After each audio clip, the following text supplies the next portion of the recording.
Bonjour à tous, bienvenue à ces rencontres de la transmission d'entreprise. Donc aujourd'hui, on va vous présenter le parcours d'une transmission d'entreprise vue du côté du cédant et aussi le parcours d'une reprise d'entreprise vue du côté du repreneur. Et pourquoi on va faire ça en le voyant des deux côtés? C'est parce que finalement, dans le cadre d'un projet de transmission d'entreprise, vous êtes un petit peu dans le même bateau.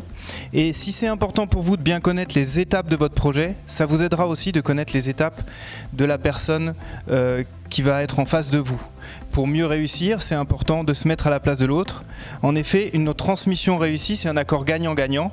Donc pour ça, bien sûr, il faut que vos enjeux, vous les connaissiez, vous les maîtrisiez, mais que vous ayez une belle vision aussi de ceux de la partie en face. Donc ce qu'on vous propose de voir ensemble aujourd'hui, c'est tout d'abord pourquoi la transmission est-elle importante, comment vous allez pouvoir vous préparer à ce projet, que vous soyez acheteur ou vendeur, comment trouver la bonne personne, la personne qui saura continuer l'histoire de cette entreprise, comment préparer et auditer l'entreprise quand on est repreneur, enfin comment élaborer un projet de transmission, parce qu'il y a plein de points techniques qu'on va vous expliquer, et enfin on vous parlera de l'accompagnement qu'on est capable de mettre en place pour vous au niveau des chambres consulaires et de nos partenaires AG2R La Mondiale. Donc pour rentrer tout de suite dans le vif du sujet, je vais laisser la parole à Jean-Luc Hoffmann, président de la Chambre de métiers Alsace, et Jean-Luc Heimburger, président de la Chambre de commerce Alsace Eurométropole, pour vous présenter les atouts de la transmission et de la reprise. Merci. L'artisanat représente aujourd'hui 40 000 entreprises en Alsace. 40 000 entreprises, dont 25% seront à reprendre dans les 10 prochaines années. Et bien, sur ces 25%, nous espérons bien que vous soyez les repreneurs, les futurs repreneurs de ces entreprises artisanales. Alors, une entreprise artisanale à reprendre, c'est non seulement pérenniser l'entreprise qui existe déjà aujourd'hui, mais c'est aussi lui assurer un futur, continuer à exister, la développer, prendre le virage de la modernité, former les apprentis, un pan qui est très important dans une entreprise, transmettre le savoir.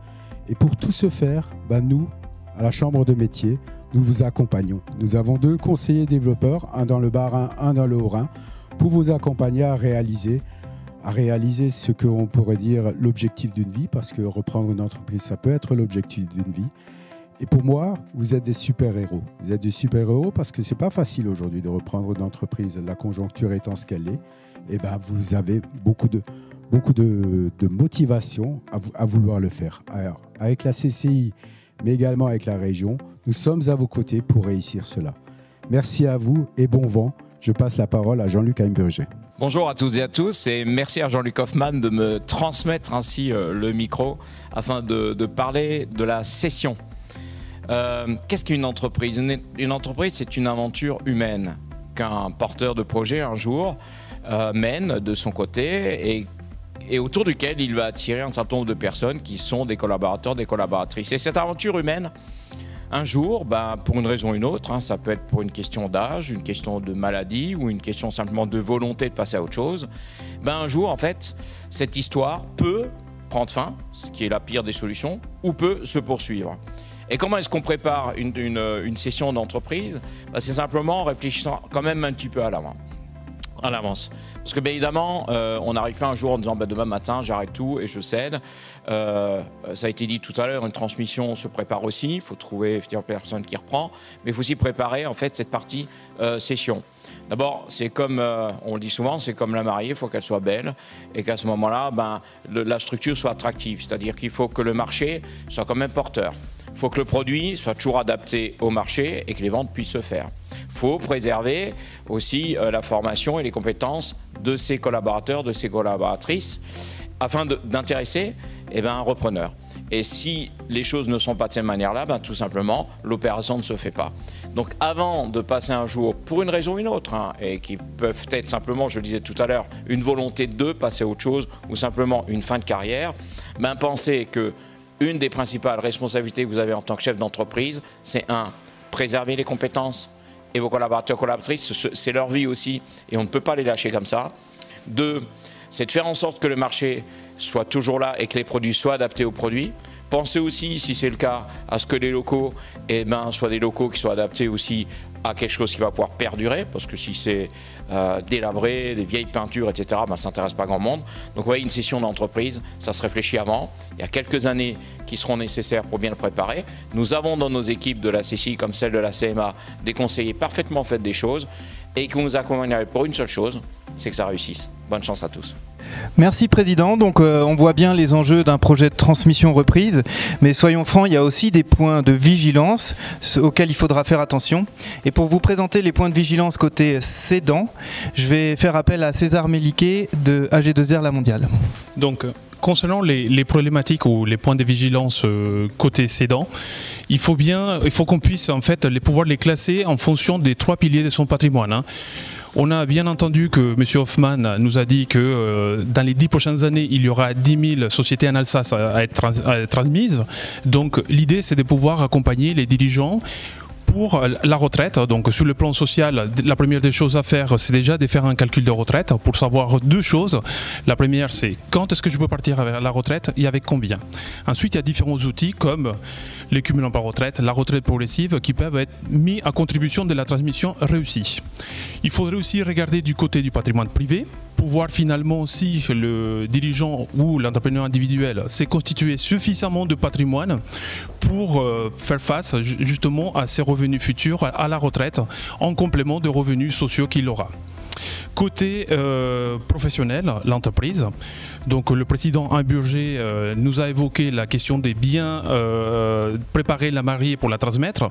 Il ne faut pas oublier que l'entreprise, c'est aussi un capital sur lequel le chef d'entreprise il peut compter comme un complément de retraite une fois qu'il aura liquidé tous ses droits. Donc tout ça, tout cet ensemble-là, donc il faut bien sûr regarder dans un ensemble pour que sa transmission soit réussie. Merci César. Donc, pour vous présenter les points de vigilance du côté repreneur, cette fois, je fais appel à Thierry Provost, conseiller auprès de la Chambre de commerce et d'industrie. La question du repreneur dans le cadre du projet de reprise, c'est la question de la responsabilité immédiate. Le repreneur, c'est, contrairement au créateur d'entreprise, le créateur d'entreprise, qu'est-ce qu'il a devant lui? Il a une feuille blanche. Le repreneur, qu'est-ce qu'il a devant lui? Il a une entreprise. Et donc, le repreneur, le créateur, lui, avec la feuille blanche, s'il a envie de lever le stylo et puis de prendre un petit peu de temps pour réfléchir ou pour penser à autre chose, il peut le faire. Même si ce n'est pas recommandé, il peut le faire. Le repreneur d'entreprise, lui, il est attendu. Il est attendu par les salariés de l'entreprise. S'il y a des salariés, il est attendu par les clients. Les clients, il y en a forcément. Et puis, il est attendu aussi par les fournisseurs. Et tous ces gens-là, tout ce microcosme-là, l'attendent. Et donc, il va falloir bien tenir compte de cette pression qui va automatiquement peser sur les épaules du repreneur. Et la question aussi de la crédibilité et des compétences. La crédibilité, c'est que le repreneur discute avec un chef d'entreprise qui ne l'attendait pas forcément, qui l'attend maintenant depuis peut-être quelques mois, peut-être même quelques années, mais qui ne l'attendait pas à l'origine. Et donc, ce chef d'entreprise, lui, il a roulé sa bosse, il a une expérience, il est devenu un fin négociateur, quelquefois même un peu politique. Et donc, il va falloir bien se hisser à son niveau. Et se hisser à son niveau, c'est démontrer qu'on a cette crédibilité de devenir chef d'entreprise. Sur les compétences, c'est extrêmement variable. C'est le cédant qui décide. C'est lui qui dit, ou c'est elle qui dit, moi je cherche quelqu'un qui ressemble à ça, qui sait faire ça, quelqu'un qui a ces compétences. Alors c'est encore plus fort évidemment dans le cadre de l'artisanat, mais néanmoins, dans le cadre des entreprises, je dirais du commerce et de l'industrie, il y a aussi des choses qu'il faut intégrer dans sa démarche, notamment au niveau des compétences. La question des salariés, c'est que bien souvent, évidemment, on les a pas choisis, on les a jamais choisis. C'est le chef d'entreprise qui les a recrutés. Lui, il travaille avec eux quelquefois depuis 15 ans, depuis 20 ans. C'est une équipe, c'est des gens qui se connaissent, qui s'apprécient mutuellement. Et donc, vous arrivez dans l'entreprise et ils ne vous connaissent pas, ils ne savent pas qui vous êtes. Et donc, quelquefois, ils n'auront pas envie de travailler avec vous. Et s'ils peuvent le faire, ils quitteront l'entreprise. Ça fait partie des inconvénients de la reprise d'entreprise. Le financement est plus important parce que c'est vrai qu'on peut créer une entreprise avec pratiquement presque rien. À nouveau, c'est pas recommandé, mais c'est possible. En tout cas, sur le plan réglementaire. La reprise d'entreprise, l'enjeu financier est plus important. L'enjeu financier, c'est la valeur de l'entreprise. On va revenir là-dessus. C'est beaucoup aussi votre capacité, entre guillemets, à mettre quelque chose sur la table. Alors, ça ressemble un petit peu à du poker, hein, c'est comme ça. Il y a une dimension, je dirais, il y a un peu de l'ordre un peu du pari dans la reprise d'entreprise, et il faut accepter de sortir de sa poche ce montant, je dirais, qui échoit systématiquement aux repreneurs d'entreprise. La démarche elle est plus complexe. Oui, elle est plus complexe que la création parce que il y a déjà cette histoire, il y a déjà ce mode de fonctionnement. On va parler de l'audit. Qu'est-ce que c'est un audit? Un audit, c'est lever le capot, c'est regarder ce qu'il y a dessous, c'est regarder ce qui est caché. C'est ça un audit. Il va falloir prendre le temps de décortiquer cette entreprise. Il va falloir prendre le temps de... Et si vous avez besoin, si vous n'avez pas toutes les compétences, entourez-vous pour faire cet audit. Négocier avec le cédant, c'est presque exclusivement une question de confiance. Établir la confiance, c'est le préalable à la négociation. Il n'y aura pas de négociation s'il n'y a pas la confiance. Donc il va falloir se donner les moyens et prendre le temps d'établir cette confiance. Le repreneur doit aussi réfléchir. Alors, en faisant un petit peu ce florilège là sur la reprise d'entreprise, on a peut-être un peu brûlé les étapes. Après tout, le repreneur, il faut aussi qu'il se prépare. Vous l'avez compris, il l'a dit le président Imburger. Le cédant doit se préparer, mais le repreneur aussi doit se préparer. Il doit se préparer et notamment il doit, c'est simple, savoir ce qu'il veut. Un repreneur qui dit « Bonjour, je veux reprendre une entreprise », il va falloir travailler. Hein. Alors que quelqu'un qui dit « Moi, je veux prendre une entreprise de telle taille, avec tel effectif, telle situation géographique, avec telle activité », on commence à y voir plus clair, c'est déjà un peu plus facile de l'orienter. Donc il y a une question de savoir-être. Il y a une question de personnalité. Est-ce qu'elle est adaptée ou pas au projet? Est-ce que votre projet prend en compte les contraintes personnelles, les précisions de vos motivations et de vos objectifs? En fait, vous allez rédiger votre cahier des charges. Et votre cahier des charges, il va tenir compte de l'ensemble de ces éléments. Qui vous êtes? Quelles sont vos compétences? Qu'est-ce que vous avez envie de faire? Qu'est-ce que vous êtes capable de faire? Est-ce que vous avez suffisamment d'argent? Est-ce que vous avez le soutien de votre famille ou de vos proches et de vos amis? Le savoir-faire, ça touche à la connaissance et à la compétence technique. Compétences métiers, compétences commerciales, compétences en gestion, en management, en réglementation. Il faut être compétent partout. Alors que personne n'est compétent partout. Un chef d'entreprise, c'est d'abord quelqu'un qui sait s'entourer.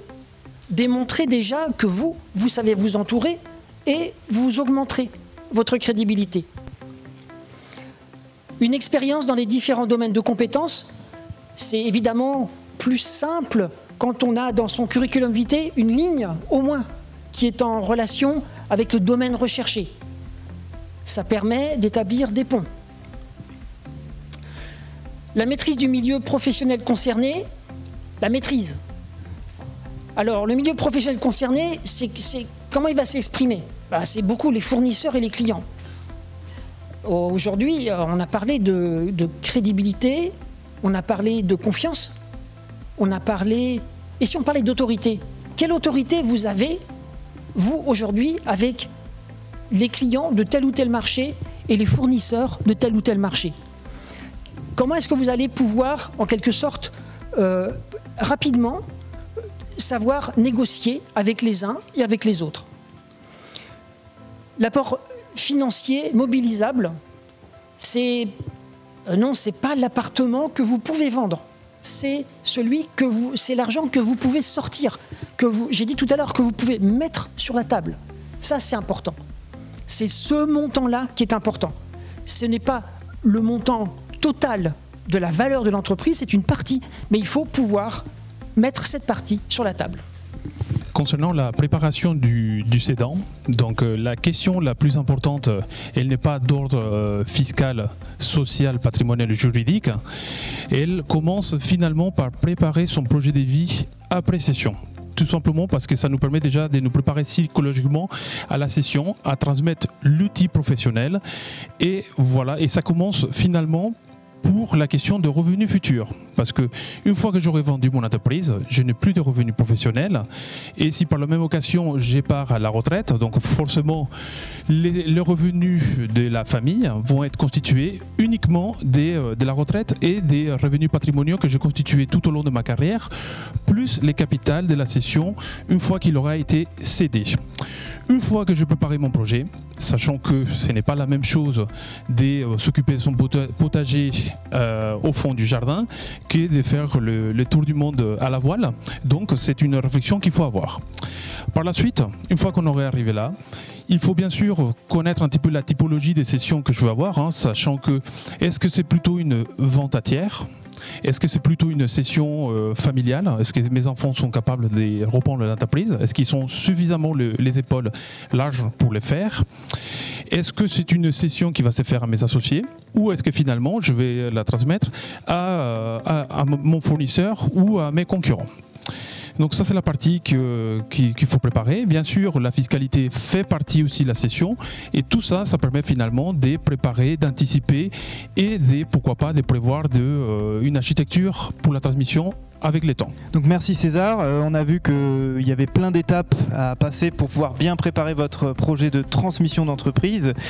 Et pour vous faire parler un peu mieux ces messages, on a décidé de faire appel à la compagnie de théâtre Inédit Théâtre, qui vont vous résumer assez simplement ce qu'on vient de vous présenter. Vous verrez de façon assez percutante, je pense que vous comprendrez. Je leur laisse la place. Merci Nicolas. Alors oui, une petite scénette, un petit sketch. On va placer ça dans une réunion un petit peu particulière. Vous allez découvrir, parce que c'est pas toujours facile de céder une entreprise et il y a un côté émotionnel qui est très fort. On va le découvrir tout de suite. Allez, c'est le début du sketch. Eh bien, bonjour à tous, bonjour à toutes. Merci beaucoup d'être venus aussi nombreux aujourd'hui. Bienvenue ce soir à cette réunion des cédants anonymes. Alors, nous avons des anciens qui suivent notre programme depuis bien longtemps. Bonjour. Bonsoir à vous. Et puis, nous avons l'heureuse chance d'accueillir des nouveaux. Bienvenue à vous. Car ici, nous sommes un groupe de travail, oui, mais nous sommes aussi une très grande famille. Oui, vous le savez, c'est pas facile de céder. Et c'est pour ça que, on est là pour céder entre nous, si je puis dire, petit jeu de mots, afin de parler et surtout de s'épauler. Alors, est-ce qu'il y a quelqu'un qui voudrait prendre la parole pour dire un petit peu qu'est-ce qui s'est passé cette semaine, par exemple? Martine, oui, Martine. Eh bien, nous t'écoutons, Martine. Je t'en prie.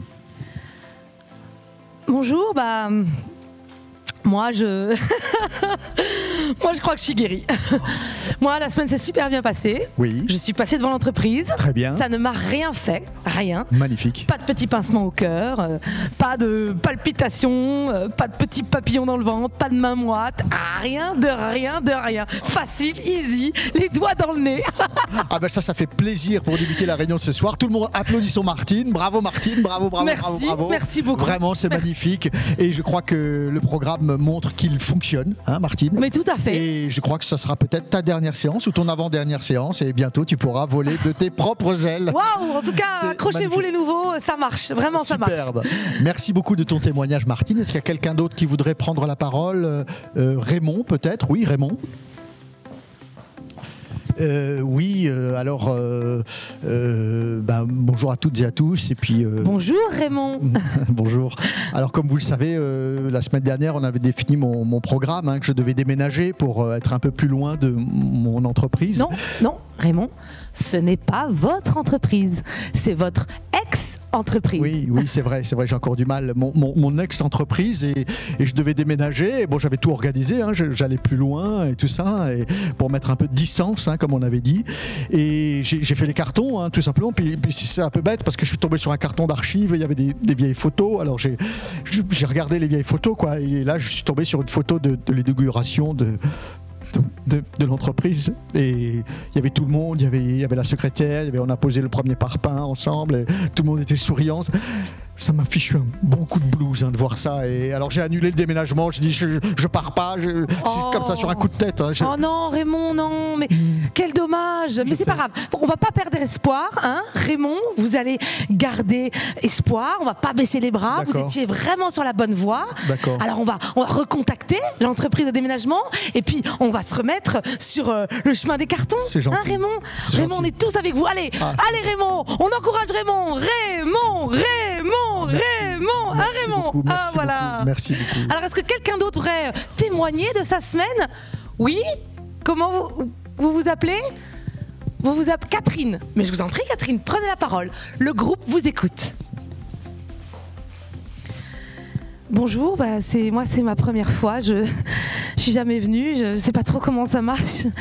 Voilà, moi je viens de céder mon entreprise tout récemment, et j'avoue que c'est vraiment difficile. Je suis passée devant l'entreprise il y a 2 jours, et vraiment c'était difficile parce que Pourquoi c'était difficile? J'ai vu que le repreneur il a fait couper le cerisier que mon grand-père avait planté. C'était le cerisier qu'il avait planté quand je suis née. Alors vraiment, ça m'a brisé le cœur, parce que vous comprenez, c'était le cerisier familial. On comprend, Catherine. On comprend. Le chemin est long, mais tu viens d'arriver ici à la réunion des cédants anonymes. En tout cas, sache que nous écoutons et nous accueillons ta tristesse, et nous ferons 1 minute de silence pour ce cerisier de ton grand-père. Et regarde, tout le monde accueille ta tristesse, et tout le monde te dit bienvenue, Catherine, et tu vas pouvoir échanger. Ça fait du bien d'échanger, non? Oui. Ça fait du bien d'en parler. Oui. Ah tu vois, c'est très bien. Eh bien, bienvenue chez nous, Catherine. Merci. Eh bien oui, Jean-Louis, c'est à toi. Bon, moi, non, mais tout s'est super bien passé. Je suis passé devant l'entreprise en voiture, et je me suis pas arrêté. J'ai klaxonné un petit coup comme ça, puis j'ai fait un petit coucou avec la main comme ça. Attendez, est-ce que vous avez ralenti? Vous avez ralenti? Oui, j'ai ralenti, mais c'est parce qu'il y avait un dodane. J'ai ralenti, c'est la sécurité routière. Bien sûr. Voilà. Évidemment. C'est quand même beaucoup mieux que la semaine dernière, non? Mais bien sûr, parce que je vous rappelle que la semaine dernière, vous êtes arrêté et vous avez créé un bouchon. Donc vous étiez prostré dans votre voiture devant votre entreprise, votre ancienne entreprise, votre ex-entreprise. Alors on baisse pas les bras. J'ai fait des progrès alors. Mais vous avez fait d'énormes progrès. C'est super. Ne lâchez rien. Ne lâchez rien. Merci. Bravo, on est tous avec vous. Oh, super. Bravo, soyez fiers de vous. Est-ce que quelqu'un d'autre voudrait se lancer et témoigner à son tour? Oui, Josiane. Mais bien sûr, Josiane. Levez-vous, Josiane. Ça va. Ça va bien. D'accord, Josiane. Et comment s'est passée la semaine? Vous voulez peut-être nous raconter un peu les événements? Non, mais ça va bien. Josiane, on sent dans le ton de votre voix qu'il y a quelque chose. Bon, j'ai craqué. Évidemment, j'ai craqué. Je me suis arrêté dans l'entreprise. Qu'est-ce que vous avez fait, Josiane? Je voulais juste voir mes anciennes équipes. Je voulais juste les voir. Elles me manquaient. Je voulais voir juste mes anciennes équipes. C'est pas compliqué, non? Voir les anciennes équipes. Oui, ce sont vos anciennes équipes. Vous le dites vous-même. Ce ne sont plus vos équipes, Josiane. Oui, c'est plus mes équipes. Les anciennes équipes. Enfin, je veux dire, Et qu'est-ce qui s'est passé? Je suis rentré dans l'entreprise. Et alors, qu'est-ce que vous avez fait? Je voulais juste voir s'ils avaient fait des petits travaux, s'ils avaient enlevé les tableaux, s'ils avaient repeint. Je voulais juste voir les petits changements qu'ils avaient fait. Et je suis tombé sur lui, le repreneur. Oui, je suis tombé sur lui. Alors je me suis dit, non, mais juste, tu vas lui donner 2-3 petits conseils. Qu'est-ce que vous avez fait, Josiane? Je lui ai donné 2-3 petits conseils. Je me suis permis de donner 2-3 petits conseils parce qu'il sait pas tout. Moi, je sais tout. Lui, c'est pas tout. Alors je lui ai donné 2-3 petits conseils. Qu'est-ce qui s'est passé? Il s'est vexé, il a mal pris, il s'est énervé. Le ton est monté. Le ton est sacrément monté. Et il a osé. Oui, il a osé me foutre dehors. Il m'a mis en dehors de mon entreprise. Vous vous rendez compte? Il m'a mis en dehors, Mon entreprise, c'est chez moi. C'est chez moi. Lui, il me fout dehors à côté. Josiane, respirez. Inspirez, expirez, ça n'est plus chez vous, encore une fois, on inspire et on expire. Répétez après moi le mantra, vous savez, le mantra, on le répète tous ensemble. Quand c'est vendu, répétez. Quand c'est vendu, c'est vendu. Voilà, quand c'est vendu, ça ne m'appartient plus, allez-y. Quand c'est vendu, ça ne m'appartient plus. Oui, je sens encore de la colère dans votre voix, Josiane, on le refait encore une fois, on essaie de respirer, on se calme. Quand c'est vendu, c'est vendu. Quand c'est vendu, c'est vendu. Quand c'est vendu, ça ne m'appartient plus. Quand c'est vendu, ça ne m'appartient plus. Putain, mais ça fait mal au cul. Oh, Josiane. Pardon.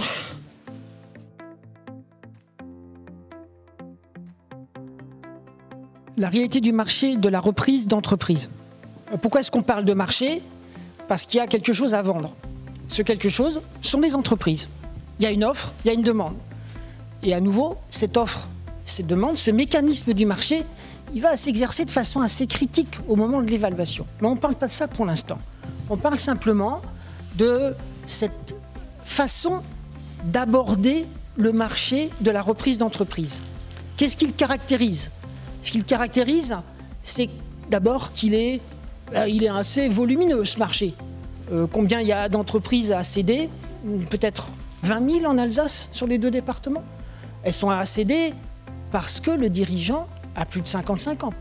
Mais le dirigeant qui veut partir à la retraite, ça concerne à peu près 55% des entreprises. Ça veut dire qu'il y a 45% des entreprises dont le cédant veut vendre son entreprise, mais il n'a pas du tout l'intention de prendre sa retraite. C'est quelqu'un souvent qui est assez jeune, mais qui peut avoir des problèmes de santé, qui est assez jeune, mais qui a envie de changer de métier, qui a envie de changer de quotidien. Et puis ça peut être quelqu'un qui a envie, et ça on en voit quelques exemples assez proches de nous, de dégager des fonds. Je vends une entreprise pour en acheter une autre. Ça c'est quelque chose qui est tout à fait important dans l'approche de ce marché. C'est un marché qui est gris, gris clair ou gris foncé, comme on veut, mais en tout cas, c'est un marché qui est marqué par le silence, par la volonté de confidentialité. Pourquoi? Parce que un cédant, quand il a une équipe, sa hantise, c'est que ses salariés apprennent par la bouche de quelqu'un d'autre qu'il a un projet de cession. Et c'est pour cette raison qu'il va garder le plus possible la confidentialité de son projet et qu'il en parlera seulement à certaines personnes. Là, on va arriver à cette question de la façon ou les façons possibles de chercher une entreprise. On fait une addition, 30 plus 31. Dans 61% des cas, le repreneur est en relation avec une personne qui va la conduire vers l'entreprise. Peut-être même qu'il connaît déjà l'entreprise. Et en fait, c'est quoi? C'est que ce préalable à la confiance est déjà établi avec une personne de sa connaissance, professionnelle ou privée, peu importe. Dans 61% des cas, le repreneur découvre une entreprise par le biais de quelqu'un qu'il connaît déjà. Dans 18% des cas, ce sont des intermédiaires comme les chambres de métier, chambres de commerce et d'industrie, mais aussi les conseillers en fusion-acquisition, mais ça peut être aussi les avocats, ça peut être aussi les notaires, ça peut être aussi toutes les personnes qui sont professionnellement, comme parfois les agents immobiliers, qui sont professionnellement en contact à la fois avec des cédants et des repreneurs. Et puis, dans 11% des cas, ce sont des annonces qui vont permettre aux repreneurs de trouver son entreprise. Et dans 10% des cas, c'est une démarche de prospection. C'est une démarche que je pourrais qualifier d'assez dure, mais qui peut être efficace.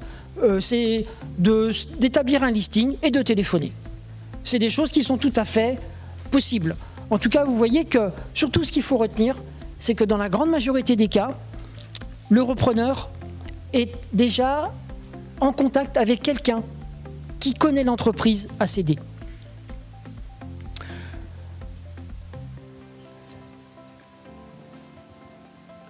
Le repreneur doit se poser des questions sur cette cible, notamment quel est son métier, quelles sont les compétences, quelles sont l'expérience du repreneur, quel est son réseau, sa mobilité géographique et son apport financier. L'idée, c'est que l'affaire du métier, c'est quelque chose, c'est l'affaire du métier ou des compétences. C'est quelque chose qui peut être important parce que, comme on l'a déjà dit, l'entreprise, elle est déjà en marche, elle est déjà en route. C'est un train qui roule. Et donc, il va falloir en quelque sorte être efficace dès le début. Et la compétence, elle va permettre d'y voir clair. Elle va permettre d'établir sa crédibilité par rapport à l'ensemble des acteurs de ce marché et qui entourent l'entreprise. L'expérience et le réseau, l'expérience et le savoir-faire, beaucoup en matière évidemment de négociation. Et le réseau, c'est votre réseau, c'est votre capacité à vous entourer. La mobilité géographique, c'est une question de contrainte. Il y a des repreneurs qui sont assez libres de s'installer à peu près où ils veulent. Il y en a d'autres qui ont déjà des charges de famille ou qui ont des contraintes diverses qui font qu'ils vont chercher en fait une entreprise dans un périmètre géographique relativement limité. Peu importe. Tout ce qu'on sait, c'est que plus les exigences sont importantes en matière de chiffre d'affaires, d'effectifs, en matière de performance sur le marché, et plus il va falloir élargir la zone géographique de recherche. Et l'apport financier, on en a déjà parlé, c'est l'argent, c'est ce que vous allez mettre ou ce que vous allez pouvoir mettre sur la table. C'est ça ? Moi, je me trouve côté cédant, donc pour savoir un petit peu comment est-ce que je vais cibler mon futur repreneur. Donc la question pour les artisans, elle est un petit peu plus complexe parce que finalement, la reprise d'une entreprise artisanale, elle ne peut se faire que si je connais le métier. Donc c'est les cas des coiffeurs, c'est le cas des menuisiers, voilà, dans lesquels il faut connaître le métier. Après, pour les restes, si c'est une entreprise qui peut être reprise par quelqu'un d'autre, c'est beaucoup plus simple. Et l'idée vient plus vite, plus facilement, si jamais je suis en train de chercher un tiers. Donc la question est plus simple à trouver. Par contre, si le tiers ne vient pas, il va falloir, comme disait Thierry tout à l'heure, il va falloir trouver les gens dans mon entourage. Et dans mon entourage, ça peut être mon associé, ça peut être mes enfants, mais dans ces cas-là, à nouveau, dans la transmission familiale, il faut être sûr et certain que les enfants connaissent le métier et qu'ils ont suffisamment les épaules larges pour continuer l'entreprise et que je suis prêt également à leur transmettre les pouvoirs de l'entreprise. On a aussi la possibilité de transmettre à nos salariés, voilà, en termes de reprise. La Chambre de commerce et d'industrie, les chambres de commerce et d'industrie du Grand Est proposent un site qui s'appelle Opportunet. Opportunet, c'est un site internet qui permet de publier de façon en général anonyme leur intention de céder leur entreprise. Et donc, il y a une description de l'entreprise, une description de son activité, une description de sa valeur aussi, de ses capacités en chiffre d'affaires, en effectifs, etc. Et donc, l'idée, c'est qu'on retombe sur une des façons d'accéder au marché de la reprise, une des façons spécifiques du marché de la reprise, c'est les annonces, et notamment par le biais du site opportunet.net. Donc merci Thierry. Pour la chambre de métier, on utilise un autre site qui est donc spécifique aux entreprises artisanales. C'est entreprendreartisanat.fr, c'est un site national. Donc pour ceux d'entre vous qui sont du Grand Est, vous trouverez les annonces de la région aussi là-dessus, mais celles de plus loin s'il faut. Donc vous l'aurez compris, le marché de la transmission d'entreprise, c'est surtout des petites structures. Donc plus on monte en taille, moins il y en a. Donc si vous cherchez une entreprise très structurée, ce sera sans doute plus compliqué. Donc en tant que repreneur, votre responsabilité, c'est d'essayer de définir la cible de façon la plus précise possible. Je dis toujours, vous définissez l'entreprise de vos rêves. On sait qu'on ne la trouvera pas, on part de là et ensuite on élargit les critères. Ce sera beaucoup plus pertinent si on sait ce qu'on cherche de pouvoir trouver comme ça. Et en tant que cédant, pour avoir la chance de pouvoir trouver un repreneur, parce qu'on a aussi beaucoup d'entreprises qui malheureusement ferment à défaut d'en trouver un, il va falloir bien préparer votre entreprise, on l'a vu, et on va en reparler encore un petit peu dans le détail, mais il faudra aussi commencer à faire savoir à un moment donné que vous voulez vendre. Donc ça se prépare, comme le disait Thierry tout à l'heure, pour pas que les salariés prennent peur de ce projet-là. Mais à un moment donné, il faudra prévoir de mettre la confidentialité un petit peu de côté. Et je crois que nos amis d'Inédit Théâtre ont préparé une petite intervention pour nous expliquer ce que ça pourrait donner. Tout à fait, merci Nicolas. Alors un petit moment important qui est celui effectivement de l'annonce, on en a parlé. Eh bien une petite scénette qui va nous montrer un côté un peu particulier. Sophie Meyer veut céder sa pâtisserie salon de thé. Voyons ce que cela donne. Ah, Marc. Salut Sophie. Excuse-moi, est-ce que tu as trouvé le temps de te pencher un petit peu sur ma demande? Bien sûr, bien sûr. Oui. Non mais j'ai travaillé sur ton annonce. C'est vrai? La communication c'est mon métier, Sophie, tu sais bien. Super frangin. Alors attends. Alors vas-y. Bon, j'ai pensé une annonce très simple. Ouais. Je te la lis et puis tu me dis ce que tu en penses, d'accord? Donc, vend une superbe pâtisserie salon de thé à Oberschaffolsheim le Haut, 12 rue principale. Contactez Sophie Meyer. Prix. Bon, là, il faut. Tu m'as pas donné le prix, alors il faudrait mettre un prix. Il faut que tu me donnes un prix, quoi. Mettre un prix. Un prix? Non, faut pas mettre de prix. Non, faut pas de prix parce que c'est. Non, ça fait des jaloux, ça. Non, tu mets pas de prix. Je mets pas de prix du tout. Non, tu mets pas de prix. D'accord. Alors d'accord. Bon. Et alors qu'est-ce que je mets à la place? Je mets. Je vais mettre occasion à ne pas manquer. Ah voilà, c'est bien ça. Super, occasion. Ça, on sent. L'occasion à ne pas manquer comme ça. Voilà, c'est pas mal ça. C'est pas mal. Ouais. Voilà. Ok, d'accord. Alors je change. Ah par contre, sur l'adresse. Oui. J'aimerais bien que tu ne mettes pas l'adresse précise, s'il te plaît. Parce qu'en fait, ça va faire jaser dans le village. Tout le monde va le savoir. Je veux pas d'adresse précise. Je comprends. Okay. Alors je mets pas le village, pas l'adresse. Alors je mets quoi? Je mets Barin. Non, Barin c'est trop petit, le Barin c'est un bourg, le Barin. Bon, non, pas le Barin. Non. Alsace, Grand Est, la province, en province. Non mais province, ça fait vraiment péjoratif quoi. Oh Paris, c'est super, Paris, oh province. Non. Ouais mais enfin, il faut quand même localiser ce que tu vends, Sophie. Je vais pas mettre quelque part quand même. Ah bah si, ça c'est bien, quelque part c'est bien. Quelque part c'est pas nulle part. Si, ça c'est bien quelque part. Tu veux que je mette quelque part? Tu mets quelque part. Bon, alors je vais mettre quelque part. Super. D'accord. Voilà. Ok. Ah oui, sur l'objet. Non, tu mets pas pâtisserie salon de thé. Non, ça, tout le monde va savoir que c'est moi, évidemment. Je mets juste pâtisserie alors. Non, tu mets pas. Tu précises pas. Tu rentres pas dans les détails, quoi. Qu'est-ce que tu veux que je mette, Sophie? Tu veux que je mette vend quelque chose? Voilà, c'est très bien ça, c'est parfait. On comprend qu'il y a quelque chose à vendre et en même temps on n'est pas hyper précis, tu vois, on donne envie. Bon d'accord, alors attends, je peux récapituler l'annonce que ça nous donne? Ouais. D'accord. Vas-y. Donc, d'après tes indications, oui. On est bien d'accord? Oui. Alors, superbe affaire à saisir. C'est super ça, beau titre. Vend quelque chose. Parfait. Quelque part. Parfait, ni trop ni pas assez. À un certain prix. Ouais.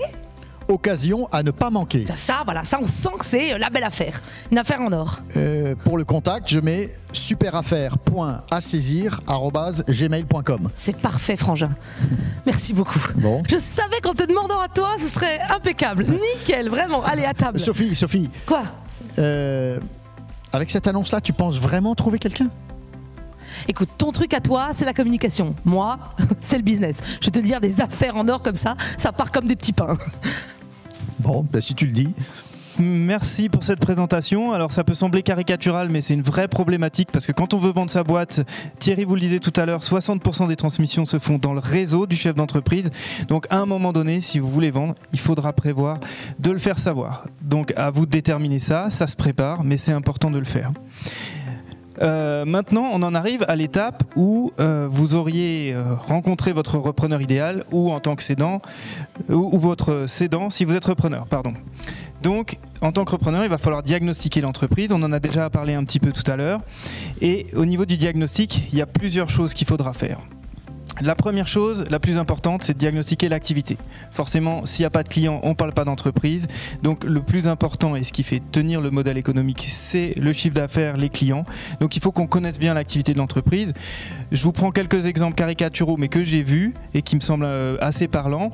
Un menuisier qui faisait des portes sur mesure et qui ne fonctionnait que en faisant quelques foires dans l'année, une ou deux. Et ensuite, il tournait avec son camping-car pour aller voir tous les clients qu'il avait pu prendre, avec qui il avait pu entrer en contact sur les foires. Donc c'est une façon de fonctionner au niveau commercial très particulière.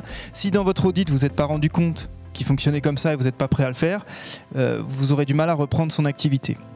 J'ai aussi eu l'occasion de voir une entreprise monoclient, monoproduit. Dans tous les manuels, on vous dirait ne jamais reprendre une telle activité. Et bien finalement, ça c'est fait, ça fait plus de 4 ans que ça dure et le repreneur est toujours à la tête de cette entreprise.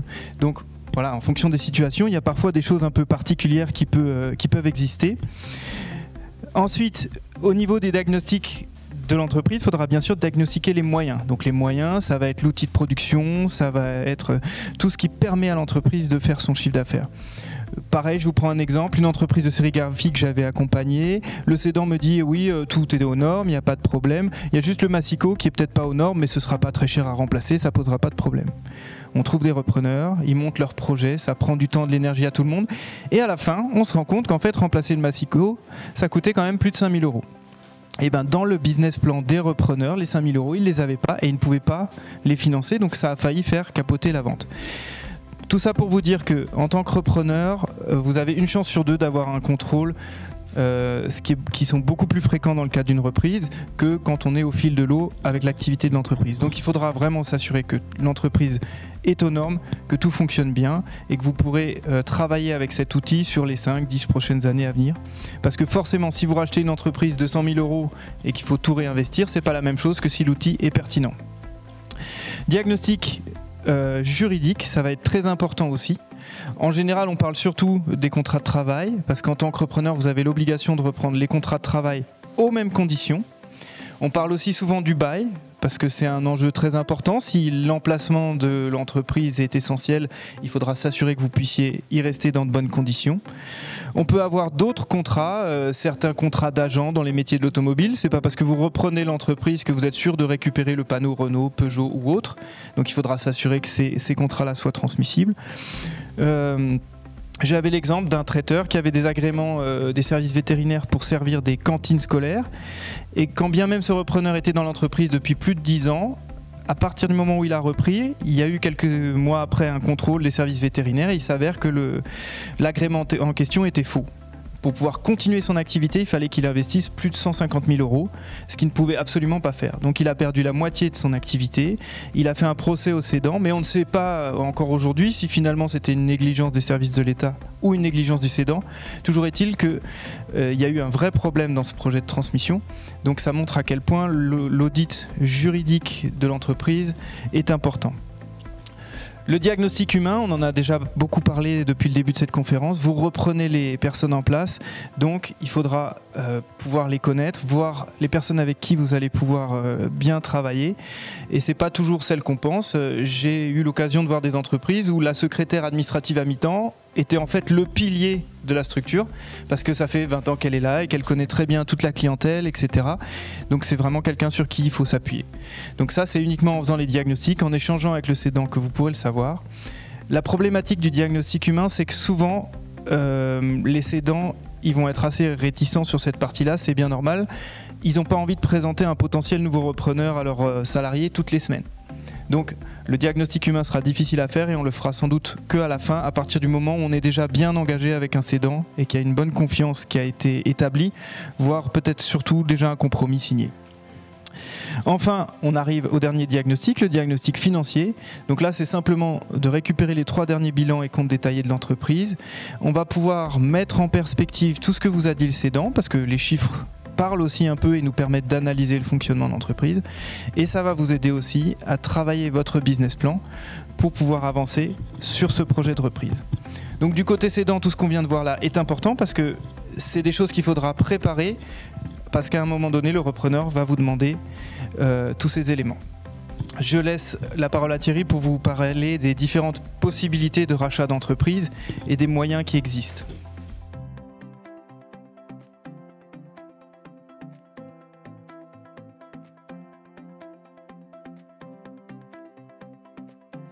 Un projet de cession, ça touche entre autres à la question de la façon de racheter l'entreprise. On rachète le fonds, on rachète les titres. Racheter le fonds, c'est la partie gauche du bilan. C'est ce qui fait que l'activité peut s'exercer. Ce sont les investissements. Les titres, c'est la société tout entière. Moi, j'ai l'habitude de parler de poupée russe. Dans une entreprise, vous avez le droit au bail, c'est la plus petite poupée, qui est dans le fonds de commerce, qui est dans la société. Et donc, suivant le cas, vous pouvez être amené à racheter l'un des 3. Si on s'en tient à la question du fonds de commerce ou des titres, c'est parce que dans les modalités de rachat, ça touche à une différence. C'est ce qu'on appelle la garantie d'actifs passifs. La garantie d'actifs passifs, c'est un contrat d'assurance qui fait que toutes les dépenses qui vont arriver après le rachat, mais qui ont leur cause avant le rachat, donc qui sont nées en fait de la propriété précédente, de la direction précédente. Toutes ces dépenses, elles seront à la charge du cédant, à la charge du vendeur. Et simplement, dit comme ça, voilà, c'est relativement simple. C'est un document qui est assez volumineux, qui est assez technique et qui nécessite l'intervention d'un avocat d'affaires. Donc ce que tu dis est important, Thierry, parce que c'est vrai que même côté cédant, souvent, le vendeur ne sait même pas lui-même s'il va vendre plutôt juste un fonds de commerce ou des parts sociales. Et c'est sûr qu'à la fois en termes de prix et de modalités, ça change tout. Puis c'est très bien parce que comme c'est un élément de négociation, ça veut dire que le coût de la garantie d'actifs passifs, on va peut-être pouvoir le répartir entre les deux, après tout. On va peut-être pouvoir faire du 50-50, et puis il y a peut-être même des cédants qui vont accepter de le payer entièrement. Donc on est déjà entré dans une phase de négociation.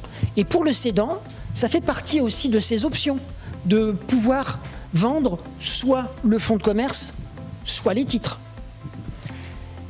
Donc on va en parler parce qu'effectivement ça joue aussi sur la fiscalité pour le cédant. Oui. Donc on en arrive, une fois que vous savez ce que vous allez racheter ou que vous savez ce que vous allez vendre, on en arrive à un point essentiel, le nerf de la guerre, combien vaut l'entreprise? Alors forcément, on n'est peut-être pas tout à fait d'accord du côté cédant ou côté repreneur. Ce que je peux vous dire en tout cas, c'est qu'il n'existe pas de méthode universelle. Forcément, si votre entreprise se trouve sur un marché où vous allez intéresser beaucoup de repreneurs, vous ferez monter les enchères. Et si par contre, ça fait des années que vous essayez de vendre et que vous avez du mal à trouver quelqu'un parce que vous êtes dans un secteur ou un métier très technique, très complexe, forcément, ça va changer la valorisation. Néanmoins, on a quand même des techniques qui sont utilisées. Elles sont de 3 types. Vous avez des techniques qui sont basées sur une analyse plutôt patrimoniale. Donc patrimoniale, ça veut dire quoi? Ça veut dire l'entreprise vaut, si je résume, ce qu'elle possède. Je prends l'exemple d'un cédant que j'ai accompagné qui a un garage. Il me dit, moi j'ai investi 600 000 € dans le matériel. Mon entreprise vaut au moins 600 000 €. Alors effectivement, il a raison. En tant que repreneur, si vous voulez vous installer dans les mêmes conditions, il faudra effectivement financer 600 000 €. Mais s'il n'y a pas un client qui passe la porte de ce garage, excusez-moi, c'est 600 000 €. Je ne sais pas s'ils valent vraiment encore ce montant-là. Donc c'est une analyse importante, mais ce n'est pas la seule. Et en tant que repreneur, elle ne sera pas priorisée. Vous avez des méthodes qui sont basées plutôt sur ce qu'on appelle des comparables. Donc là, on fait la moyenne des cessions qui ont été faites dans le même métier sur la France, par exemple. simple et on vous dit, dans telle activité, une entreprise se vend entre 50 et 70% de son chiffre d'affaires annuel. On entend souvent parler de ces techniques parce qu'elles sont simples à comprendre, mais elles sont assez limitatives pour 2 raisons. Déjà, souvent les fourchettes sont beaucoup trop larges, donc elles donnent une indication vraiment assez faible. Et puis, ça ne pourrait fonctionner vraiment bien que si toutes les entreprises fonctionnaient de la même manière. Vous pouvez avoir une entreprise avec un gros chiffre d'affaires mais qui n'est pas rentable, et une autre qui a un beaucoup plus petit chiffre mais qui tourne très bien.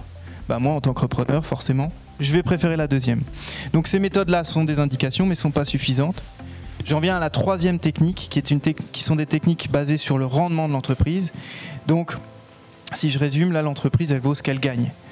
Et c'est la plus importante parce qu'en tant que repreneur, vous allez devoir racheter l'entreprise à un certain montant. Il faut que vous puissiez être sûr que vous puissiez amortir ce montant.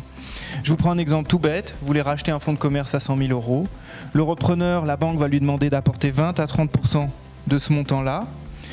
Vraisemblablement, souvent, si c'est une reprise de fonds de commerce, il aura besoin d'aller financer au moins 100 000 parce que les 20 000 qu'il apporte seront mangés dans le rachat du stock, peut-être le fonds de roulement, les frais de reprise d'entreprise.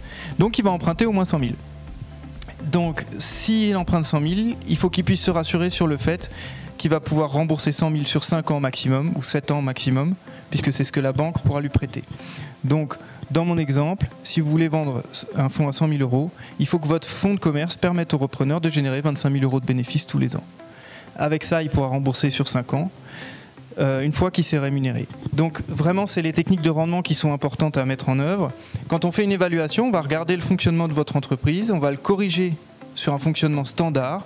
Est-ce que le dirigeant fait passer des frais somptuaires sur l'entreprise ou non? Est-ce que l'épouse ou l'époux du dirigeant travaille gratuitement ou avec un salaire trop élevé? Est-ce que le salaire du dirigeant est normal ou pas? On va corriger tout ça et on va regarder qu'est-ce qu'elle est capable de générer comme bénéfice corrigé, cette entreprise. Et en fonction de ça, on saura, par rapport au repreneur type qui sera en face, quel prix il pourra mettre en face du projet de reprise. Donc c'est très important de faire cette analyse-là. On peut vous aider sur ces éléments. Votre expert comptable peut le faire aussi. Et ensuite, une fois qu'on a défini un prix, côté repreneur, il faudra élaborer ce qu'on appelle le business plan. Je te laisse la main, Thierry. Le business plan, voilà, il a dit un gros mot, mais c'est comme ça s'appelle comme ça, ou plan de financement. Allez, plan de financement. Le plan de financement, c'est... faut passer le plan de financement, c'est les besoins, suivant que vous achetez effectivement le fonds ou les titres. Alors c'est vrai, acheter un fonds de commerce ou acheter des titres d'entreprise, ça veut dire payer des droits d'enregistrement qui oscillent entre, disons, 0,1 et 3%, pour faire simple, entre les types de sociétés et la valeur du fonds de commerce. C'est quelque chose qu'il faut rajouter. Il y a aussi, Nicolas en a parlé, le renouvellement du matériel, avec éventuellement les mises aux normes.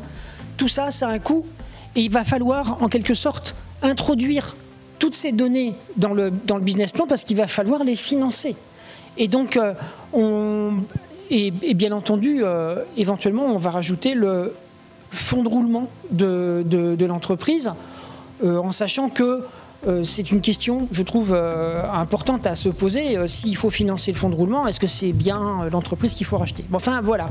En tout cas, le business plan, lui, il doit couvrir l'ensemble de ses dépenses. Et tout à l'heure, j'ai parlé de la garantie d'actifs passifs, qui a un coût aussi. Et donc, si le coût est à la charge du repreneur, il va falloir aussi l'introduire dans le business plan. Et en face de ça, qu'est-ce qu'on va mettre? On va mettre les ressources, hein, on fait notre bilan. Et puis donc, les ressources, c'est essentiellement l'apport en propre, l'apport personnel du repreneur, hein, l'argent qu'il met sur la table, littéralement. Et puis, cet argent, comme l'a dit Nicolas, c'est entre 25 et 30% du montant total de la valeur de l'entreprise. Et donc, les 70-75% restants, c'est la banque qui les fournira.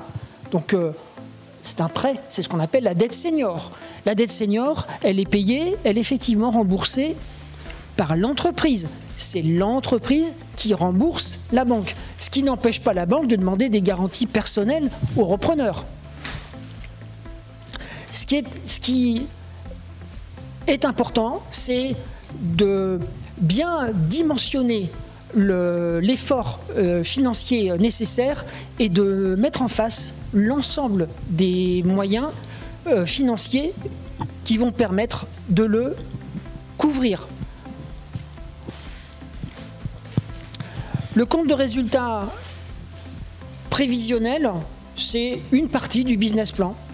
C'est des chiffres d'affaires, les chiffres d'affaires successifs. Alors, avant d'en arriver là, il va peut-être falloir créer une histoire. L'histoire de l'entreprise, la suite de l'histoire. Reprendre une entreprise, c'est rédiger la suite de l'histoire. Et la suite de l'histoire, qui connaît mieux la suite de l'histoire que le cédant? Parce qu'avant de rédiger un business plan, il faut pouvoir poser la question au cédant. Et vous, madame, monsieur, si vous étiez encore 15 ans dans cette entreprise, qu'est-ce que vous feriez? Et là, vous allez en entendre des choses. Vous allez entendre des choses. Vous allez capter des idées. Et ces idées, vous allez les mettre dans votre business plan. Et c'est ça qui va permettre de générer du chiffre d'affaires, qui va nécessiter des achats, qui va générer, même si c'est quelque chose qu'il faut éviter à tout prix, des frais généraux. Et puis, bien entendu, les frais de personnel, les cotisations sociales, les amortissements, qui est souvent une variable d'ajustement. Et puis, avec tout ça, on va arriver à un résultat. Alors, le résultat, on a mis bénéfice ou perte. Il vaut mieux mettre des bénéfices parce que vous allez demander de l'argent à la banque et c'est l'entreprise qui va rembourser. L'entreprise, elle va rembourser en fonction de sa capacité de trésorerie. Elle va rembourser sur la trésorerie qui n'est pas nécessaire au fonctionnement de l'entreprise. La capacité d'autofinancement. Et donc ça, c'est quelque chose qu'il va falloir bien préciser dans le business plan, avec bien entendu, tout à fait à la fin, sur 3 ans, encaissement, décaissement, TVA. Donc effectivement, l'avantage quand on reprend, c'est que, on l'a vu en introduction, vous avez les éléments existants de l'entreprise. Donc on va se baser sur les bilans et comptes de résultats de l'entreprise telle qu'elle existait avant, et vous allez les ajuster avec votre fonctionnement à vous en tant que repreneur. Et il faudra qu'on puisse s'assurer que ça vous permet de couvrir à la fois votre rémunération à vous et le remboursement de l'emprunt qui aura été fait pour la reprise. Mais on parlait tout à l'heure de prix, c'est vrai que c'est un enjeu essentiel dans le cadre d'une négociation et c'est souvent le point le plus important qu'on est amené à accompagner. Je crois que nos amis d'Inédit Théâtre ont une petite intervention à nous faire sur cet élément-là. Merci Nicolas encore une fois.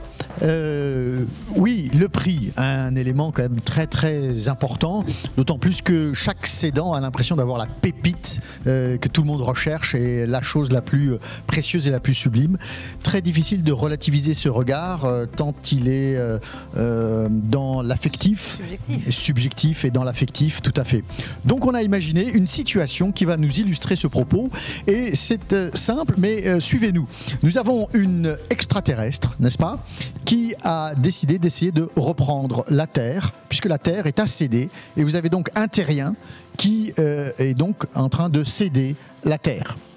Voyons voir cette scène et voyons voir comment le cédant se comporte et comment le repreneur, ou la repreneuse en l'occurrence, se comporte. A tout de suite.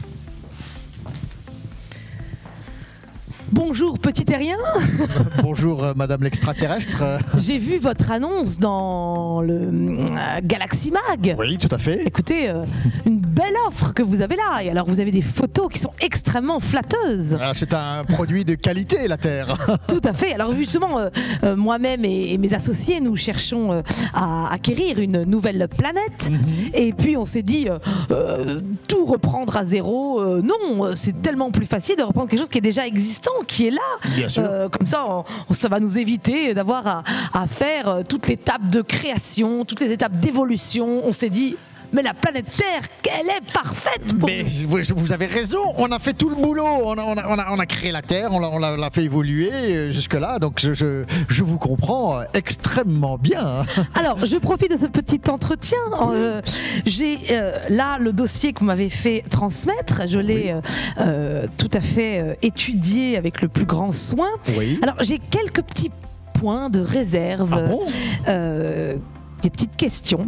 Très bien. J'ai remarqué concernant votre chauffage que vous avez des problèmes de thermostat, petit terrien. Vous avez quand même des problèmes de dérèglement climatique. Alors je me dis combien va me coûter la facture de chauffage? Oh non, mais ça c'est rien, madame l'extraterrestre. Enfin, vous voyez, on parle de quoi? On parle de 0,5 degrés, 1 degré, 1 degré 5, voire 3 degrés. Enfin, tout le monde se pèle les miches à travailler. Alors franchement, 3 degrés en plus, les gens vont être contents de travailler avec 3 degrés de plus. C'est vraiment pas grand-chose. En plus, on n'en est même pas sûr que ce soit vraiment le cas. Donc non, rassurez-vous. Et puis tout est tout à fait naturel. C'est un chauffage naturel, donc vous n'aurez rien à payer, pas d'augmentation sur la facture. Très bien, écoutez, j'entends. Merci à vous. J'ai également fait un petit topo des travaux. Ah bon? Et je vois que vous avez un énorme trou dans le plafond, n'est-ce pas?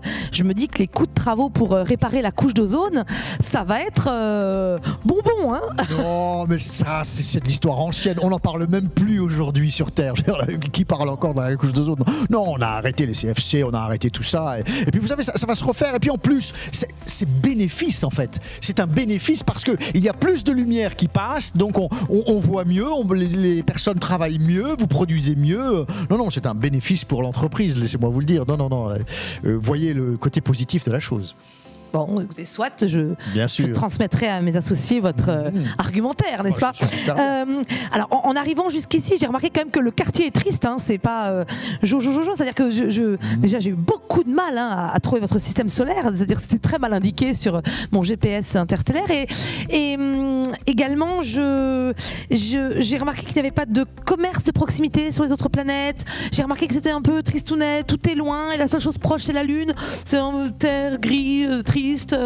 Oui, alors c'est une manière de voir les choses, mais je pense que, laissez-moi vous dire, vous vous trompez. Parce que quand vous êtes sur Terre et que vous regardez la Lune, Lune qui est là, qui nous tourne autour, pas de Lune, croissant de Lune, pleine Lune. Imaginez un instant, madame l'extraterrestre, en tout bien tout honneur, que nous soyons au bord d'un lac et qu'il y ait la pleine Lune et que nous soyons tous les deux dans cette belle clarté avec les reflets scintillants sur les vaguelettes amenées par la risée du soir. Nous serions peut-être en train de vivre une belle romance. Écoutez, je peux dire que vous savez vendre votre entreprise. La Lune, c'est un plus. D'accord. Bien sûr. Et je note. J'ai aussi remarqué que votre parking est complètement saturé. Il n'y a plus d'orbite de libre. J'ai énormément galéré pour me garer. J'ai dû faire un créneau en rétrofusée. Je peux vous dire que c'était extrêmement compliqué. Ouais, mais vous vous trompez. Un parking bien rempli, ça veveut dire qu'il y a du trafic. Ça veut dire que les gens viennent pour acheter des choses sur Terre. Que les gens sont là. Qu'il y a de l'activité, etc. Vous préféreriez avoir une entreprise qui soit dans le désert total avec rien. Non, la difficulté de se garer montre qu'il y a du monde, et s'il y a du monde, c'est qu'il y a business. Ah non, c'est tout à fait positif. Laissez-moi vous le dire. Ah oui, aussi un autre point important, les déchets. J'ai remarqué que vous avez un gros problème sur le tri de vos déchets. J'ai fait analyser vos mers et vos océans qui sont particulièrement sales, et je me disais quand même, on a également remarqué avec mes associés que vous avez vos ressources naturelles sont presque épuisées. Vous avez, alors on se dit dis donc que ça va nous coûter extrêmement cher de passer, de se convertir en énergie renouvelable. Ça m'inquiète un peu. Vous exagérez tout, je crois. Non, il faut voir la véritable qualité de la terre. On est dans le recyclage. Vous savez, il y a beaucoup d'endroits sur Terre où on recycle. Alors on ne sait plus où mettre les déchets. On les stocke sur la mer. Voilà, on les fait flotter. Vous voyez, comme ça. Après, on va les récupérer et puis on les recycle. Les ressources, enfin, vous savez, c'est très largement surestimé ce manque de ressources. On est tranquille pour plusieurs générations. Soyez tranquilles. Les stocks de pétrole, il y en a encore dans le sous-sol, avec le gaz de schiste et tout ça. Non, l'uranium, le charbon, le pétrole, vous êtes tranquille pour un bon moment. Et puis vous savez que les énergies renouvelables, on est à 5% dans notre, en France par exemple, dans notre département France, 5% d'énergie renouvelable. C'est pas rien quand même, ça grimpe. Oui. Non, le déchet c'est un tout petit problème et puis ça ne se voit pas.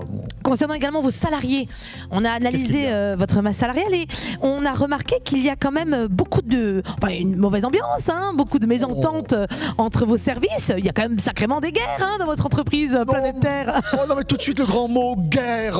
Oui, bon, nous on dit guerre, mais non, il faudrait appeler ça une fantaisie, voyez-vous. C'est-à-dire que, en fait, les salariés, vous savez que quand vous travaillez tout le temps, vous accumuler de la tension. Et si vous ne libérez pas la tension, eh bien, ça fait une tension latente et le travail est encore pire après. Vous voyez, prenez le département des États-Unis, par exemple. Le département des États-Unis, régulièrement, ils font une petite fantaisie, n'est-ce pas? Comme ça, là, paf, dans un autre pays, ils y vont à fond, là, tac, tac, tac, tac, tac, tac, tac, tac, et après, hop, ils sont beaucoup mieux pour travailler. Non, vous exagérez. Je crois que vous ne vous rendez pas compte de la réalité de terrain que nous vivons parce que nous connaissons ce que nous cédons.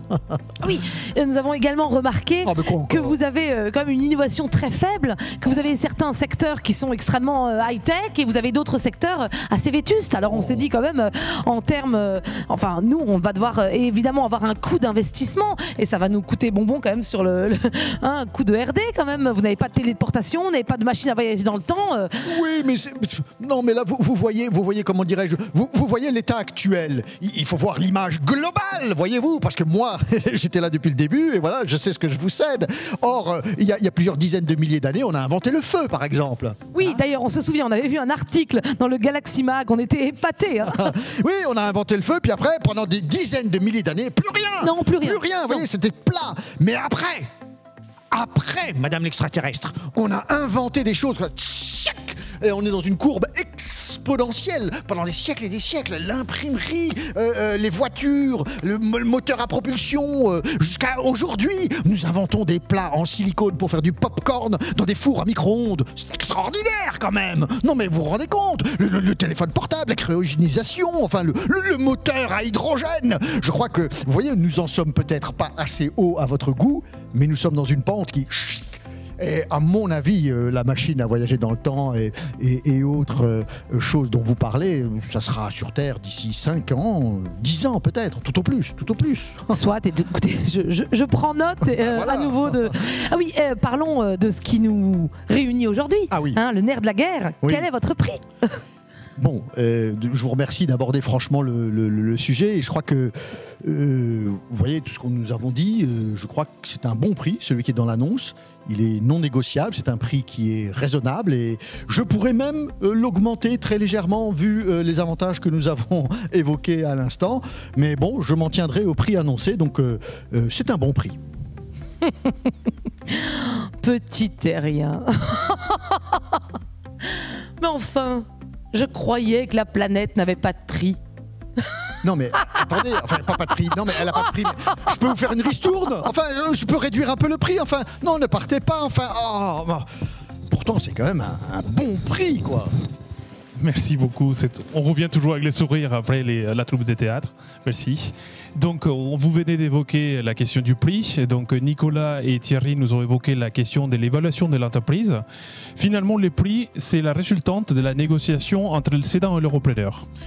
Une fois qu'on aurait évalué ce fameux prix, on va pouvoir savoir finalement quelle est la fiscalité qui va être applicable du côté du cédant et du côté du repreneur. Il faut savoir qu'en cas de cession, il y a de la plus-value, il y a des impôts à payer, que ce soit des plus-values en long terme ou des plus-values à court terme. Ou en cas de donation, il y a ce qu'on appelle des frais des notaires, ou plus connus sous le nom des droits de mutation à titre gratuit, à payer pour le côté du repreneur, sachant que les donateurs, il peut éventuellement les prendre à sa charge. Pour rentrer maintenant sur les vifs du sujet concernant la fiscalité de cession, que ce soit une entreprise individuelle, un fonds de commerce ou une société à l'IS, la plus-value, même si elle est affichée à la même valeur, elle ne fonctionne pas de la même manière parce que nous avons deux familles distinctes des fiscalités. L'une concerne les entreprises individuelles et les fonds de commerce, dans lesquels l'impôt, il s'est aligné en 2018 suite à la loi de finances, s'est aligné à la flat tax. Donc l'impôt sur le revenu aujourd'hui c'est un impôt forfaitaire, il est à 2,8 plus les prélèvements sociaux actuellement à 17,2, ce qui nous donne un cumul de 30%. Cet impôt il est dû en cas de cession. Et également, on ne va pas purger la plus-value en cas de donation. Par contre, il faut savoir qu'il existe des régimes de faveur en cas de cession, dans lesquels on peut avoir soit une exonération totale, soit une exonération partielle.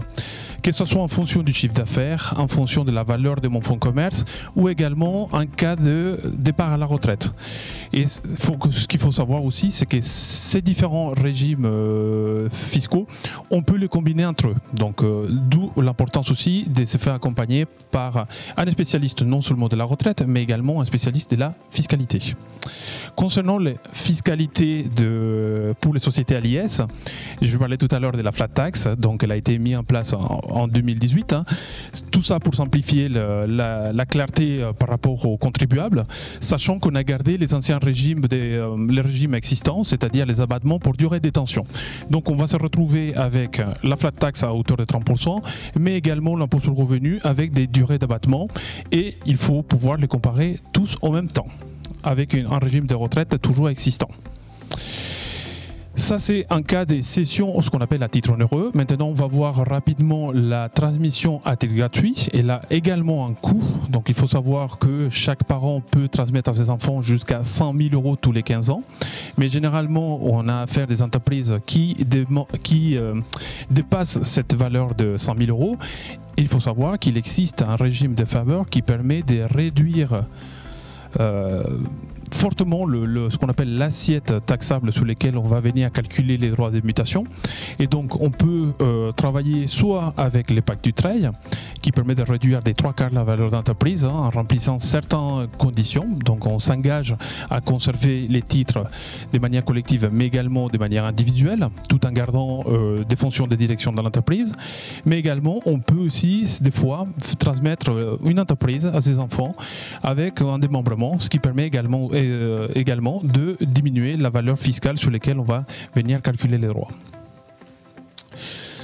Par la suite, quand on regarde la situation patrimoniale du dirigeant, pour que la transmission soit réussie, vous avez bien compris qu'il faut prendre de l'auteur et regarder non seulement l'entreprise, mais également le patrimoine privé du dirigeant, mais également son patrimoine social, donc sa retraite, et traiter toutes les problématiques, répondre à toutes les questions du dirigeant pour soulever toutes les freins qu'il peut y avoir et surtout lui donner de la clarté sur les 10, 20, 30 prochaines années en termes de revenus pour qu'il soit tranquille, pour qu'il puisse non seulement transmettre son entreprise, mais également pour qu'il puisse transmettre aussi déjà une partie de son patrimoine. Merci César. Donc on arrive au bout de cette présentation tout doucement. Les points importants que vous aurez dans le cadre d'une transmission d'entreprise à négocier, ça va être déjà, il faut pouvoir avoir des objectifs réalistes, que ce soit cédant comme repreneur, des objectifs qui soient en lien avec l'activité économique de l'entreprise. C'est important, comme on l'a vu, de connaître les enjeux de l'autre partie. Donc si je suis repreneur, il faut que je connaisse un petit peu les enjeux de départ en retraite du dirigeant, les enjeux de fiscalité. Ça m'aidera à mieux discuter avec lui. Et en tant que cédant, il faut aussi comprendre qu'un repreneur, souvent il a besoin d'aller peut-être plus vite que vous parce qu'il est peut-être au chômage et plus vite il reprend, plus il aura des aides de Pôle emploi derrière. Le repreneur, il aura un audit complet à monter. Il ne connaît pas votre entreprise, il faut qu'il puisse se mettre à votre place. Donc c'est important que vous puissiez créer de la confiance, lui transmettre les informations dont il a besoin. Et il aura aussi besoin de convaincre un banquier derrière. Donc il faut que son business plan tienne la route et que ce soit adapté à ce que vous faites. Donc on arrive aux conditions qui, selon nous, sont importantes pour qu'une vente soit réussie. Il faut bien entendu un cédant qui veut réellement vendre, une entreprise qui a été bien préparée. Il faut que le prix soit en lien avec l'activité économique. Le repreneur en face, il faudra qu'il s'assure qu'il ait bien les compétences pour supplanter le dirigeant, qu'il ait un apport financier en proportion du prix de vente. Donc on a vu que la proportion elle était de 20 à 30% et c'est très important parce que forcément c'est pas l'argent ne tombe pas du ciel. Donc si vous n'avez pas cet apport là, même si le projet est top, l'entreprise vous convient parfaitement et que vous entendez bien avec un cédant, ce sera très difficile d'arriver à faire financer le projet. Donc ça c'est un élément un peu incontournable. Ensuite, ce que nous on constate dans l'accompagnement qu'on peut faire, c'est que plus il y a de la transparence et de la confiance entre les parties, mieux ce sera. Parce que en tant que cédant, vous n'avez pas envie de laisser votre entreprise à n'importe qui et de croiser ensuite des anciens clients qui vous engueulent sur le trottoir parce que vous avez transmis à n'importe qui. Et en tant que repreneur, c'est ce saut dans le vide là qu'il faudra faire et vous lancer dans un projet de vie sur les 5-10 prochaines années, un petit peu à l'aveugle parce que vous n'étiez pas à la place de l'ancien dirigeant. Donc c'est surtout cette confiance qu'on va mettre en place qui va permettre de réussir un projet de transmission. Donc par rapport à tout ça, ça va être très important de savoir se faire accompagner aussi.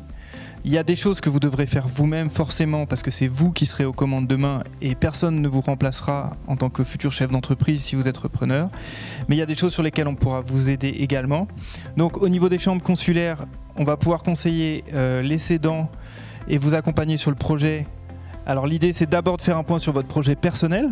Pourquoi vous voulez vendre et dans quel délai? Parce que c'est ça qui va nous dicter ensuite le timing et toutes les conditions dans lesquelles on va essayer de transmettre. Ensuite on va auditer l'entreprise pour savoir est-ce qu'elle est cessible, est-ce qu'il y a des choses qu'on doit faire ou pas pour la rendre plus attractive. Et puis après on va lancer les démarches pour rechercher un repreneur à l'externe. Si vous êtes repreneur, on va pouvoir vous accompagner aussi dans la recherche d'entreprise et ensuite dans le montage du projet de reprise. Et César, toi, au niveau d'AG2R, tu vas être capable d'accompagner les cédants sur le bilan retraite et une analyse patrimoniale. Bien sûr, donc comme on disait tout à l'heure, le bilan de retraite très important, déjà d'une pour éviter d'avoir des erreurs dans la carrière, hein, donc il faut aller chercher les erreurs, pouvoir les corriger, et il faut savoir qu'aujourd'hui les délais en fait des traitements, c'est ce qui complique un petit peu les choses par rapport à la liquidation de retraite, donc il faut bien les préparer en amont. Voilà, donc on arrive à la fin de cette présentation. L'accompagnement que nous sommes capables de proposer au niveau des chambres consulaires est financé par la région Grand Est dans le cadre du pacte transmission-reprise. Et c'est important pour nous parce que ça nous permet de vous accompagner gratuitement et d'organiser aussi des manifestations collectives ou des vidéos comme on le fait en ce moment. Et de manière interprofessionnelle avec vos conseils habituels, que ce soit votre expert comptable, votre notaire ou votre avocat. Effectivement, nous, on n'est pas là pour remplacer les conseillers habituels des entreprises. On vient là pour apporter notre expertise en plus, un point de vue global et complémentaire. Donc, n'hésitez pas à faire appel à nos services. Vous allez voir les différents coordonnées des conseillers qui sont présents en Alsace auprès de la Chambre de commerce, de la Chambre de métier et d'AG2R La Mondiale et qui pourront vous accompagner dans les projets ou bien de cession ou bien de reprise. Donc je voulais remercier tous les intervenants pour cette présentation. Je voulais vous remercier aussi d'avoir pris le temps de regarder cette conférence. J'espère que ça vous aura plu. Vous l'avez compris, c'est important de se faire accompagner. Donc n'hésitez pas à venir nous rencontrer. Vous pouvez aussi tout simplement contacter les chambres de commerce et d'industrie, les chambres de métier ou AG2R La Mondiale pour avoir nos contacts et qu'on puisse vous accompagner au mieux dans tous ces projets.